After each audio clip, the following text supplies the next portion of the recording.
Hey guys, this is Mr. Grice for Algebra 2, Chapter 2.3 Notes. Today we're going to be talking about the quotient rule. Now, the quotient rule, if you can't read what this says, is A over M and A over N. So if you look, we have two like bases with different exponents.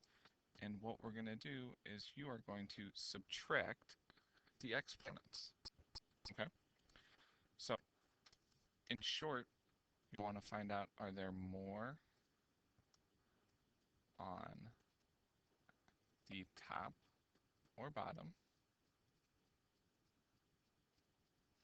And then ask yourself, how many more? So, let's take a look. Are there more on the top or are there more on the bottom? Okay, there's more on the top. How many more? So, we are going to do 9 minus 4. And that gives us 5. So the answer here would be 2 to the 5th. And we can actually figure that out, and that is 32. Okay? Now, so that one, the top one. Are there more on the top or are there more on the bottom? Okay, there's more on the bottom. How many more? Well, you're going to subtract them, and you get 6. And those are on the bottom. Well, there's got to be something up front, up on top, and that's going to be the 1. Okay? Now, we talked about this rule previously. Whenever you have exponents, you got to move those around, okay?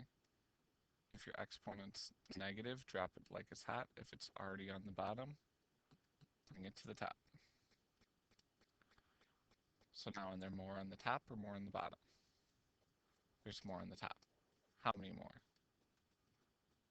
Just 1. And we don't write that exponent there. We just leave that as a 3. Okay?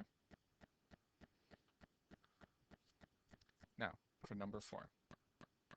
Are there more on the top or more on the bottom? Oh, trick question here.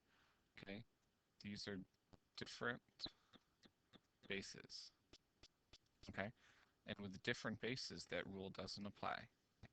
Okay, so 3 squared is 9, 2 to the 4th is 16. Okay, and we leave it just like that. All right, number 5, more on the top or more on the bottom? More on the bottom.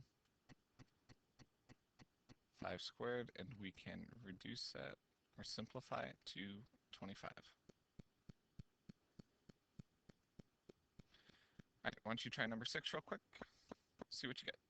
Go ahead and pause the video. Okay, the bottom wins because there's more.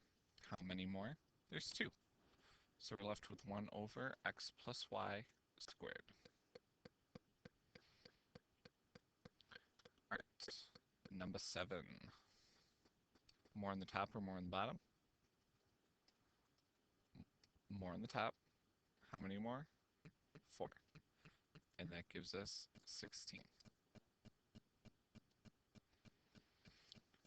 Okay, now we've got a couple different ones. We got to look at our k's. And we also have to look at our j's. K's win, j's win. There are 8 more k's, and there are 4 more j's. And that's it. Okay? You're doing the same rule, you're just doing it multiple times. Why don't you try 9? Go ahead and pause the video. Okay, both the x's and the y's win on this one. So we have 5 more x's and 3 more y's. Okay.